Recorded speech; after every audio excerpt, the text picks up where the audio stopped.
बिस्मिल्लाहिर्रहमानिर्रहीम। Dear students, आज जो टॉपिक हम डिस्कस करने जा रहे हैं फर्स्ट ईयर केमिस्ट्री का चैप्टर केमिकल बॉन्डिंग और उसका टॉपिक है types of intermolecular forces. Student, इसके डिफरेंट टाइप्स हैं जिसमें हाइड्रोजन बॉन्डिंग है, डाइपोल डाइपोल फोर्सेस हैं, लॉन्डन डिस्पर्जन फोर्सेस हैं, डाइपोल इंड्यूस्ड डाइपोल फोर्सेस हैं, उसके बाद आयन डाइपोल फोर्सेस हैं। तो इनमें से जो हमारी बुक के अंदर मेंशन है जिनमें dipole dipole forces, London dispersion forces और हाइड्रोजन बॉन्डिंग, इनको हम यहाँ पे डिस्कस करते हैं। देखिए, सबसे पहले इसकी जो टाइप है वो कौन सी है? Dipole dipole forces. देखिए, डाइपोल डाइपोल फोर्सेस कौन सी होती हैं? फोर्सेस ऑफ अट्रैक्शन जो प्रेजेंट होती हैं between polar molecules, they are called dipole dipole forces. देखें, जिस तरह एक एग्जांपल मैं आपके सामने लिखता हूं। एक मॉलिक्यूल है CHCl3, इसको हम कहते हैं क्लोरोफॉर्म। स्टूडेंट, अगर आप इसका स्ट्रक्चर ड्रा करें तो कार्बन 3 क्लोरीन के साथ अटैच्ड है और एक इसके पास हाइड्रोजन है, पार्शियल पॉजिटिव चार्ज, और क्लोरीन के ऊपर पार्शियल नेगेटिव चार्ज। देखिए, बाकी एटम्स के ऊपर भी चार्जेस होते हैं, लेकिन हमने सिर्फ वो लिखे जो हमें ज़रूरत है। इसी तरह सेकंड जो मॉलिक्यूल है वो भी क्लोरोफॉर्म का मॉलिक्यूल है। तो स्टूडेंट, इसमें भी क्लोरीन के ऊपर पार्शियल नेगेटिव चार्ज और हाइड्रोजन के ऊपर पार्शियल पॉजिटिव चार्ज होता है। तो देखें, एक मॉलिक्यूल का partial positively charge part attraction बना रहा है दूसरे मॉलिक्यूल के पार्शियल नेगेटिवली चार्ज पार्ट के साथ। इसको हम कहते हैं डाइपोल डाइपोल फोर्स। देखिए, डाइपोल क्यों कहते हैं? डाई के मीनिंग होते हैं टू, पोल यानी दो इसमें पोल हैं, एक पॉजिटिव पोल है और दूसरा नेगेटिव पोल। एक डाइपोल ये आ गया, फिर इसी तरह पॉजिटिव पोल नेगेटिव पोल, दूसरा डाइपोल ये आ गया। तो दो डाइपोल के दरमियान जो फोर्सेस ऑफ अट्रैक्शन है they are called dipole dipole forces.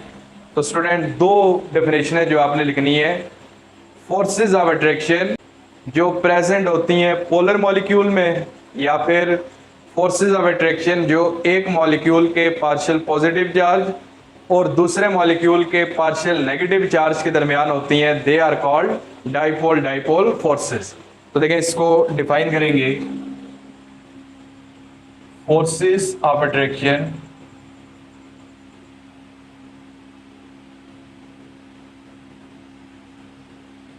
present between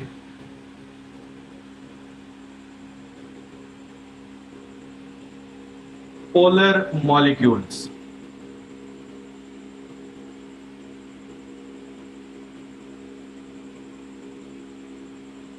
कि वो फोर्सेस ऑफ अट्रैक्शन जो पोलर मॉलिक्यूल के दरमियान होती हैं, they are called dipole dipole forces. या फिर एक और मेथड है, forces of attraction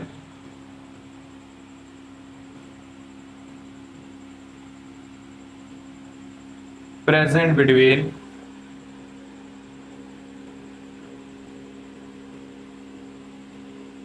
partial positively charged end of one molecule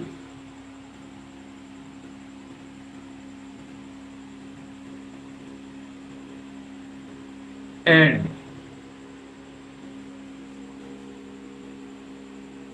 partial negatively charged and partial negatively charged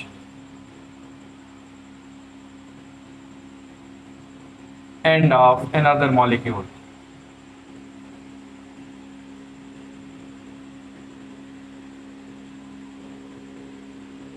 तो इन फोर्सेस को हम क्या कहते हैं? They are called dipole dipole forces. अब स्टूडेंट, सेकंड टाइप इसकी हम डिस्कस करते हैं, लॉन्डन डिस्पर्शन फोर्सेस। जिस तरह ये आपके सामने है। देखिए, लॉन्डन डिस्पर्शन फोर्सेस कौन सी होती हैं? वो फोर्सेस ऑफ अट्रैक्शन जो प्रेजेंट होती हैं बिटवीन नॉन पोलर मॉलिक्यूल्स, उनको हम कहते हैं लॉन्डन डिस्पर्शन फोर्सेस। ये बनती कैसे हैं इनके बारे में हम डिस्कशन करेंगे, लेकिन पहले यहाँ पे थोड़ा एग्जांपल देख लेते हैं। देखें, जितनी भी नोबल गैसेस हैं, helium, neon, argon, krypton, xenon, radon वगैरह, इन सब के अंदर होती हैं London dispersion forces.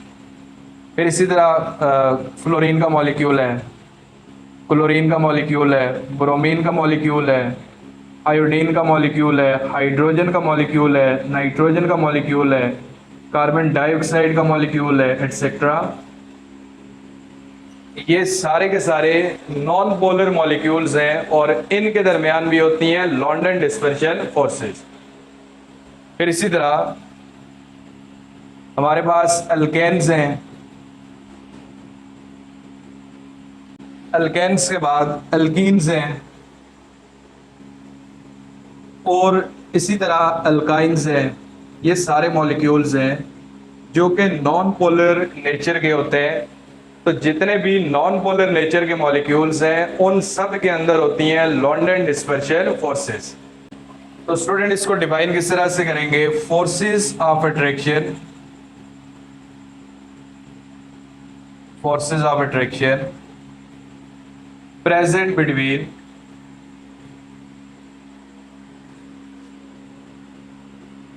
non-polar molecules, forces of attraction present between non-polar molecules are called London dispersion forces। तो देखिए स्टूडेंट, जितने भी नॉन पोलर मॉलिक्यूल्स हैं उनके दरमियान जो फोर्सेस ऑफ अट्रैक्शन है they are London dispersion forces. तो पोलर मॉलिक्यूल के दरमियान कौन सी होती हैं? डाइपोल डाइपोल फोर्सेस या फिर हाइड्रोजन बॉन्डिंग। और नॉन पोलर मॉलिक्यूल्स में कौन सी हैं? London dispersion forces. अब हम देखते हैं कि किस तरह से लॉन्डन डिस्पर्शन फोर्सेस प्रोड्यूस होती हैं, डेवलप होती हैं बिटवीन मॉलिक्यूल्स। लेट्स से हम कहते हैं कि हमारे पास मॉलिक्यूल्स हैं नियॉन गैस के। अब नियॉन के जो मॉलिक्यूल्स हैं सिमेट्रिकल होते हैं, हर साइड पे इनकी इलेक्ट्रॉन डेंसिटी एक जैसी होती है क्योंकि इलेक्ट्रॉन 3 डायमेंशनल मूव करते हैं। ये हम कहते हैं लेट्स से एक नियॉन का एटम है और ये एक सेकंड हमारे पास एटम है और ये भी हम कहते हैं कि नियॉन का मॉलिक्यूल है।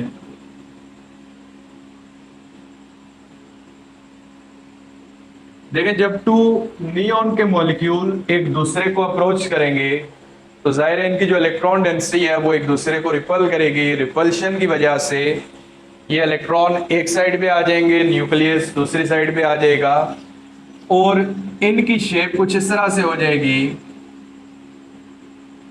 एक साइड पे पार्शियल पॉजिटिव चार्ज आएगा और दूसरी साइड पे पार्शियल नेगेटिव, यानी जिस साइड पे इलेक्ट्रॉन ज्यादा होंगे उस साइड पे पार्शियल नेगेटिव चार्ज और जिस साइड पे इलेक्ट्रॉन कम होंगे उस साइड पे पार्शियल पॉजिटिव चार्ज आ जाएगा। अब स्टूडेंट, ये जो हमारे पास डाइपोल प्रोड्यूस हुआ है इसको हम कहते हैं इंस्टेंटेनियस डाइपोल। ठीक है, जो डाइपोल यहां से प्रोड्यूस होगा it is called instantaneous dipole. अब देखिए, ये जो इंस्टेंटेनियस डाइपोल है इसकी सराउंडिंग में कोई भी नॉन पोलर अगर मॉलिक्यूल है नियॉन का तो ये उसके अंदर भी पोलैरिटी को इंड्यूस करेगा। अब कैसे इंड्यूस करेगा? देखिए, इसमें एक साइड पे जो पार्शियल पॉजिटिव चार्ज है यहां से इलेक्ट्रॉन को अपनी तरफ अट्रैक्ट करेगा और अट्रैक्शन की वजह से एक तो ऑलरेडी यहाँ पे डाइपोल था जिसको हमने नाम दिया हुआ है इंस्टेंटेनियस डाइपोल का, और एक और डाइपोल यहां से प्रोड्यूस हो जाएगा partial negative partial positive charges के साथ। और ये जो डाइपोल इसकी वजह से प्रोड्यूस हुआ है इसको कहते हैं इंड्यूस डाइपोल। ये देखें, जब दो नॉन पोलर मॉलिक्यूल एक दूसरे को अप्रोच करेंगे तो पहले वो कन्वर्ट होंगे इंस्टेंटेनियस डाइपोल, वो एक और मॉलिक्यूल में पोलैरिटी को इंड्यूस करेगा और उसे क्या कहेंगे? Induce dipole. तो अब देखें स्टूडेंट, यहां से ये जो इंस्टेंटेनियस डाइपोल और इंड्यूस डाइपोल है ये एक दूसरे के साथ अट्रैक्शन डेवलप कर लेंगे और इस अट्रैक्शन को हम कहते हैं instantaneous dipole induced dipole forces, या फिर इन्हीं फोर्सेस को हम कहते हैं लॉन्डन डिस्पर्शन फोर्सेस। तो देखें, जो लॉन्डन डिस्पर्शन फोर्सेस हैं, हम इनको टू वेज में डिफाइन करते हैं। एक फोर्सेस ऑफ अट्रैक्शन जो नॉन पोलर मॉलिक्यूल्स में है, और दूसरा forces of attraction between instantaneous dipole and induced dipole forces. अब स्टूडेंट हम इसके फैक्टर्स पे आते हैं कि कौन कौन से फैक्टर हैं जो इसको इफेक्ट करते हैं।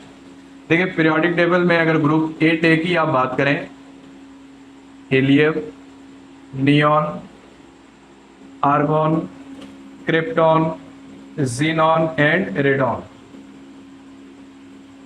अब स्टूडेंट देखें, डाउन द ग्रुप जैसे जैसे आप मूव करते हैं तो नोबल गैसेस के जो मेल्टिंग बॉइलिंग पॉइंट्स हैं ये इंक्रीज करते हैं। सबसे ज्यादा बॉइलिंग पॉइंट और मेल्टिंग पॉइंट है रेडॉन के। तो देखें, इसकी मीनिंग क्या है, जितना मॉलिक्यूल का या फिर एटम का साइज बड़ा होगा तो उसमें लॉन्डन डिस्पर्शन फोर्सेस भी उतनी ज़्यादा स्ट्रांग होंगी, और जितनी स्ट्रांग फोर्सेस हैं तो वो फिर लिक्विड या सॉलिड फॉर्म में एग्जिस्ट करेगा। अगर वीक फोर्सेस हैं तो वो गैसियस फॉर्म में होगा। तो हम यहाँ पे लिख सकते हैं, so London dispersion forces are directly related with या आर डायरेक्टली प्रोपोर्शनल टू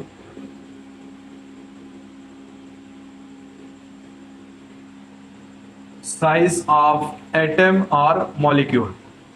तो देखें, सबसे ज्यादा साइज रेडॉन का है, तो उसमें लॉन्डन डिस्पर्शन फोर्सेस भी स्ट्रांग है, तो उसके मेल्टिंग और बॉइलिंग पॉइंट भी सबसे ज्यादा होंगे।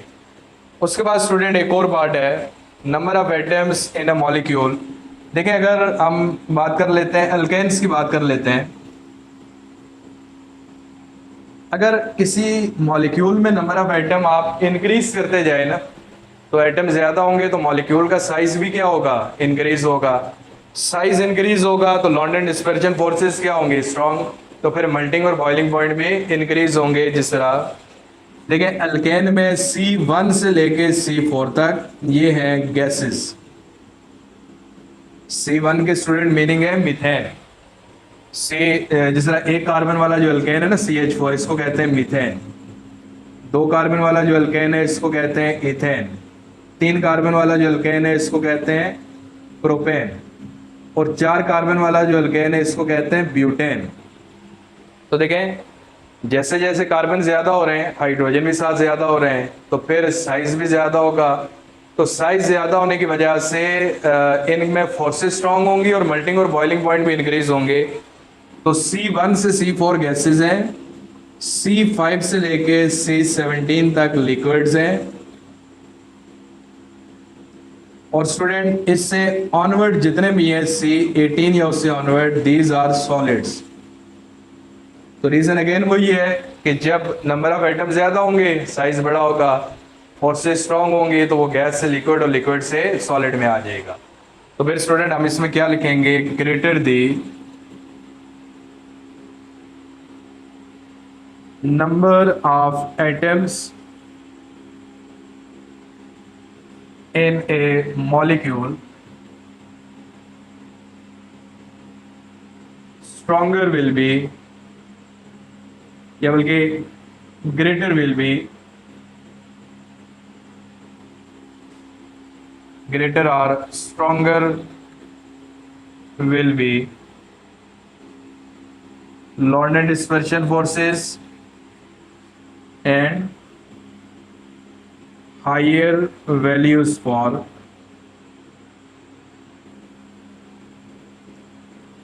boiling point and melting point। तो स्टूडेंट हमने आज जो टाइप्स पढ़ी, सबसे पहले डाइपोल फोर्सेस जो प्रेजेंट होती हैं पोलर मॉलिक्यूल में, या एक मॉलिक्यूल का पार्शियल नेगेटिवली चार्ज एटम और दूसरे का पार्शियल पॉजिटिवली चार्ज एटम।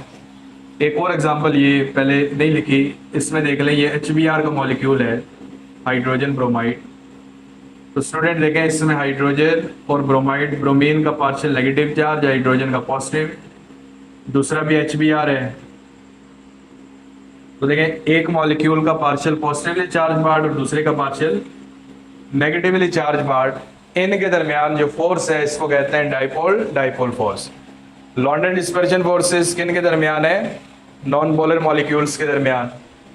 फिर कैसे बनती हैं? जब दो नॉन पोलर मॉलिक्यूल अप्रोच करते हैं पहले क्या बनेगा? Instantaneous dipole. फिर क्या बनेगा? Induce dipole. तो इंस्टेंटेनियस और इंड्यूस डाइपोल के दरमियान जो फोर्स है उसी को हम क्या कहते हैं? London dispersion force. फिर साइज के डायरेक्टली प्रोपोर्शनल है और नंबर ऑफ एटम के भी डायरेक्टली प्रोपोर्शनल है। तो स्टूडेंट आज जितनी बातें हमने डिस्कस की हैं, कोई भी पॉइंट अगर क्लियर नहीं है तो आप कमेंट बॉक्स में पूछ सकते हैं, तो इंशाल्लाह आपको आंसर किया जाएगा।